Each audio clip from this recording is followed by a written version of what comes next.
बिस्मिल्लाहिर्रहमानिर्रहीम। व्यूवर्स, आप देख रहे हैं हमारा यूट्यूब चैनल। उम्मीद है आप खैरियत से होंगे। आज की बहुत बड़ी खबर, बल्कि एक तहलका है, और ये एक ऐसा तहलका है जिसका चर्चा पूरे मुल्क में है। और ये पाकिस्तान की सियासत के ऊपर, और पाकिस्तान की सियासत के साथ साथ इमरान खान की जो सियासत है, तहरीक इंसाफ की जो सियासत है, उसके ऊपर ये बहुत ज़्यादा असरअंदाज होगा। और वो है इमरान खान के साबिक प्रिंसिपल जो सेक्रेटरी हैं आज़म खान, उनका 164 का जो बयान है, जो उन्होंने मजिस्ट्रेट के सामने रिकॉर्ड कराया है, वो बयान जो है वो मंजर आम पर आ गया है। और उस बयान के हवाले से जो चीज़ें हैं वो ऐसी खौफनाक हैं कि वो ऐसे हकायक हैं, यानी कि वो ऐसे हकायक हैं। मैं आपको ये, मुझे अल्फाज समझ नहीं आते कि बतौर वजीर आजम कोई शख्स ऐसा भी कर सकता है, हाँ जी, कि अपने मुल्क के साथ खेल जाए, अपने मुल्क के इदारों के साथ खेल जाए अपनी सियासत के लिए, और चोर ही करे, मुसद्दका चोर हो, जिसको वो बाबा रहम थे जो था साबिक चीफ जस्टिस साकिब निसार, हैं, जिसने इसको नाम निहाद जो सादक और अमीन का एक दर्जा दे रखा था, वो ये सब चोर साबित हुए हैं। चोर इस वजह से कह रहा हूं, वो जो साइफर था जिसको ये कह रहे थे वो अमरीकी साजिश है, इंपोर्टेड हुकूमत ने मेरे खिलाफ साजिश की है, उसके साथ मिलकर साजिश की है और मेरी हुकूमत गिरा दी। और अदम एतमाद, पहले तो ये कहता था ये ला कर दिखाएं अदम एतमाद, हम इनको शिकस्त देंगे, हम इसका मुकाबला करेंगे, इत्तेहादी मेरे साथ हैं। 4 दिन ये पहले यही कह रहा था, लेकिन जब इसको दिन में तारे नजर आए और इत्तेहादी साथ छोड़ गए, आपको याद होगा MQM की मिन्नतें तरले करने तक आ गया था, क्योंकि अगर एक जमात MQM खड़ी हो जाती तो इसकी हुकूमत नहीं गिरनी थी। लेकिन MQM को भी पता चल गया था, या उनको बता दिया गया था कि भाईजान अब इन तिलों में तेल नहीं है, तो वो भी फिर पीछे हट गए। और ये जो बुलंदो बाग दावे कर रहे थे कि शिकस्त फाश दूंगा, वो शिकस्त फाश, इसे शिकस्त फाश हुई। अब वो क्या कहते हैं, आजम खान क्या कहते हैं, वो बड़े खौफनाक इंकशाफात है। वो आजम खान कोई मामूली आदमी नहीं है, एक सरकारी ऑफिसर है ग्रेड 22 का, याद रखें, एक सीनियर ब्यूरोक्रेट है इस पाकिस्तान का, सर्विस ऑफ पाकिस्तान का हिस्सा है। और इस ज़ाहिर वो रिपोर्ट थे 20-22 दिन से उनके खानदान वालों ने उनकी गुमशुदगी की भी रिपोर्ट दर्ज कराई हुई थी। लेकिन अब उन्होंने बाकायदा तौर पर 164 का मजिस्ट्रेट के सामने जो बयान कराया है रिकॉर्ड, जिसकी कानूनी हैसियत होती है, उस बयान में उन्होंने कच्चा चट्ठा जो है वो खोल के रख दिया है इस साइफर का, ये ड्रामे का, इस साजिश का, और कहा कि ये सोची समझी साजिश थी। आजम खान कह रहा है कि ये सोची समझी साजिश थी, तमाम हकायक को छुपाकर एक झूठ पर मबनी बयानिया बनाया गया इस्टेब्लिशमेंट और अपोजिशन, उस वक्त की अपोजिशन के खिलाफ। इसका हकीकत से दूर दूर तक कोई ताल्लुक नहीं था। फिर वो कहते हैं सियासी मकासद के लिए ये ड्रामा रचाया गया, और ये कहा कि तमाम तर हकीकतों को छुपाकर कहते रहे कि ये बैरूनी साजिश है, कि उसको ये रंग देता। और फिर ये उसने कहा था इमरान खान के कि मैं साइफर को गलत रंग देकर अवाम का बयानिया बदल दूंगा। और फिर वो कहते हैं कि इमरान खान ने 9 मार्च को ये साइफर मुझसे ले लिया। 8 मार्च को सेक्रेटरी खारजा मोहम्मद आजम खान से राब्ता करते हैं और उनको बताते हैं कि एक साइफर आया है, और वो साइफर उसी शाम इमरान खान की रहायशगाह पर रवाना कर दिया जाता है। सेक्रेटरी खारजा उनको बताते हैं कि वजीर खारजा शाह महमूद कुरैशी पहले ही इमरान खान के साथ साइफर पर बात कर चुके हैं, यानी कि उस वक्त तक उनके हवाले नहीं किया था।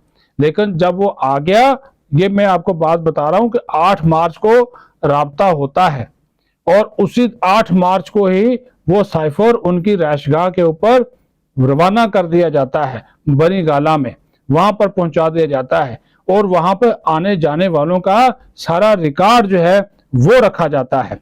सेक्रेटरी खारजा फिर कहते हैं कि जनाब साइफर, फिर जो तस्दीक उस दिन अगले दिन इमरान खान करता है, जब उसको शाह महमूद कुरैशी बताता है, तो फिर इमरान खान अगले दिन उस बात की तस्दीक करता है। उस वक्त फिर आजम खान उनको साइफर पेश करते हैं, साइफर को देखकर इमरान खान खुश हो जाते हैं। ये सारी बातें मैं पल्ले से नहीं कर रहा, पास से नहीं कर रहा, ये आजम खान बता रहे हैं, खुशी का इजहार करते हैं और इस जबान को यूएस ब्लंडर करार देते हैं और फिर कहते हैं कि अब हम इसको इस्टेब्लिशमेंट और अपोजिशन के खिलाफ बयानियां तैयार करने के लिए इस्तेमाल करेंगे। आपको याद होगा एक ऑडियो भी आई थी जिसमें उन्होंने कहा था हम इसके साथ खेलेंगे। ये वही बात है, ये वही बात है, उसकी तस्दीक कर दी आजम खान ने और कहते हैं कि ये भी बताया कि अपोजिशन की तरफ से अदम एतमाद की तहरीक में गैर मुल्की शमूलियत की तरफ आम लोगों की तवज्जो दिलाने के लिए साइफर का इस्तेमाल किया जा सकता है। इसके बाद इमरान खान ने मोहम्मद आजम खान से साइफर इनके हवाले करने को कहा, जो उन्होंने कर दिया। अब ये जो करप्टिव दस्तावेजात होती हैं उसको हवाले करने के हवाले से बाकायदा तौर पर जो हदायत हैं, ज़ाब्ते हैं, रूल्स हैं, वो मौजूद होते हैं। उसका डायरी नंबर होता है, उसका इंदराज होता है, उसको वसूल करने वाले का नाम होता है, उसकी मोहर होती है, उसका ओहदा होता है, तारीख होती है, टाइम होता है, हर चीज़ उसके ऊपर जो है वो दर्ज होती है। अच्छा, यहाँ पे खिलाफ वर्जी की गई, जो तयशुदा असूल ज़वाबित थे उसकी भी खिलाफ वर्जी की गई और फिर आजम खान के मुताबिक साइफर की ये कापी इमरान खान ने अपने पास रख ली। अगले दिन यानी कि 10 मार्च आ जाता है। जब मैंने उनसे मांगा तो इमरान खान ने जवाब दिया कि मुझसे वो गुम हो गया है। आजम खान साहब 164 का बयान मजिस्ट्रेट के सामने कह रहे हैं कि मैं 10 मार्च 2022 को इमरान खान से वो मांगता हूं कि जनाब वो साइफर मुझे दे दीजिए, उसको रिकॉर्ड का हिस्सा बनाना है, फाइल में लगाना है, जो बुनियादी रिकॉर्ड है। खान साहब कहते हैं मेरे से गुम हो गया, यानी कि वो चोरी करके ले गए। और यहाँ पर जो आपको याद होगा जब इनसे एक इंटरव्यू में पूछा गया कि साइफर कहाँ है, तो उसने कहा था, ये इमरान खान का एक इंटरव्यू आप निकाल के उसको रिकॉर्ड पे ला सकते हैं, जिसमें उसने कहा था मुझे नहीं पता साइफर की कापी कहाँ है।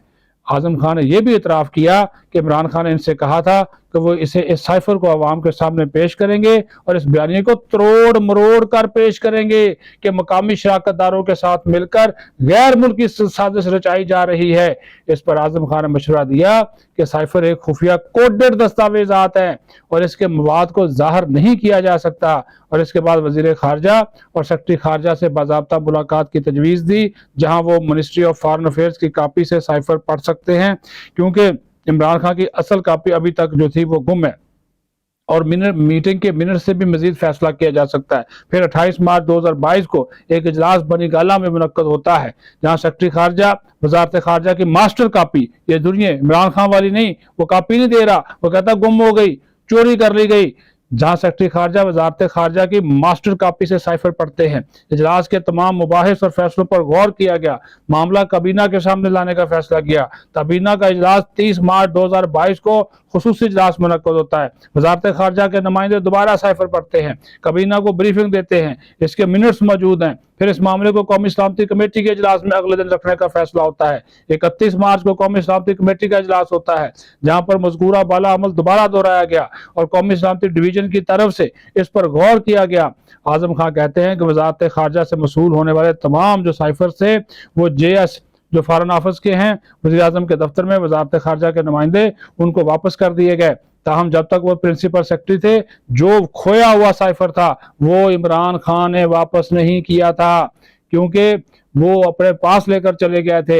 इसके ऊपर उनके खिलाफ मुकदमा हो सकता है, उनकी गिरफ्तारी हो सकती है, ऑफिशियल सीक्रेट एक्ट के तहत कार्रवाई हो सकती है, काबीना के लोग उनसे इन्वेस्टिगेशन हो सकती है, बनी गाला जमान पार्क की तलाशी ली जा सकती है, क्योंकि ये एक सरकारी दस्तावेज इंतहाई हसास है, कोडेड थी, उसको बदला गया, अपने अंदाज से इस्तेमाल किया गया और उसी वजह से ये कहा जा रहा है कि जब उन्होंने ये कर दिया, जब ये अपने मकासद के लिए इस्तेमाल किया तो ये चीजें खुलकर सामने आ गई।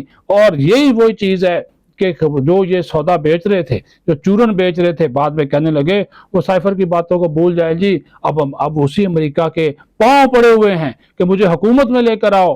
फिर इसराइली लाबी, यहूदी लाबी वो सामने आ गई ना, तो ताने बाने मिल गए, क्योंकि ये शख्स यू टर्न लेने में मास्टर है। अब उसी अमेरिका की वो कहता है जी मेरी मदद करें, मुझे इक़्तिदार में लाएं, मुझे हुकूमत में लाएं। लेकिन अमेरिका वाले भी इतने वो अच्छे नहीं हैं, वो कहते हैं जी जो इस शख्स इतना नाकाबिल एतबार हो उस पर कैसे एतबार किया जा सकता है। तो ये वो हक़ाइक़ थे जो कि आपके सामने रख रहे थे। अपना ख्याल रखें। पाकिस्तान जिंदाबाद।